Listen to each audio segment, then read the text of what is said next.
আসসালামু আলাইকুম। সকলে কেমন আছো? আশা করি পর থেকে অনেক ভালো আছো।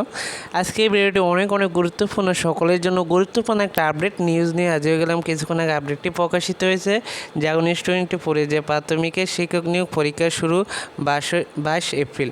তো এটা নিয়ে আমরা আলোচনা করব, তাই আজকে ভিডিওটি কেন সম্পূর্ণ দেখবে। সরকারি প্রাথমিক বিদ্যালয়ে 45,000 সহকারী শিক্ষক নিয়োগের লিখিত পরীক্ষা আগামী 22 এপ্রিল শুরু হবে। প্রথম ধাপে 22টি জেলার মধ্যে 14টির সব উপজেলা ও 8টি জেলার কয়েকটি উপজেলার পরীক্ষা অনুষ্ঠিত হবে। মঙ্গলবার 5 এপ্রিল রাতে প্রাথমিক শিক্ষা অধিদপ্তরের মহাপরিচালক পলিসি ও অপারেশন মনি চাকমা স্বাক্ষরিত চিঠিতে এই তথ্য জানানো যায় যে সংশ্লিষ্ট জেলা প্রশাসকদের কাছে এই চিঠি পাঠানো হয়েছে।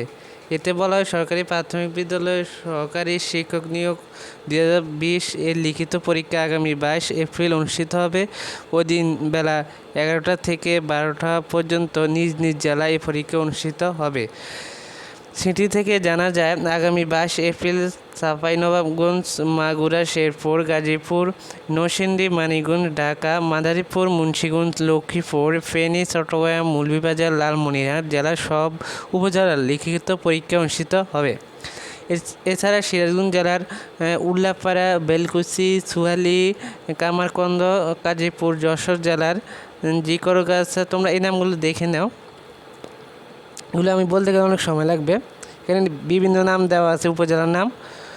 তারপরে এদিকে দ্বিতীয় ধাপের পরীক্ষা কবে হবে সে বিষয়ে এখনও মাঠ পর্যায়ে সিদ্ধান্ত জানানো হয়নি। তবে প্রথম ধাপের পরীক্ষার 2 সপ্তাহ পর দ্বিতীয় ধাপের পরীক্ষা আয়োজন হতে পারে বলে প্রাথমিক শিক্ষা অধিদপ্তর থেকে জানা গেছে।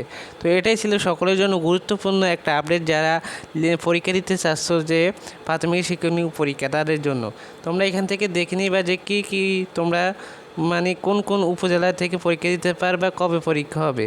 তো আজকে ভিডিওটি এখানে শেষ করছি। সবাই ভালো থাকবে, সুস্থ থাকবে, সবাইকে আল্লাহ হাফেজ, আসসালামু আলাইকুম।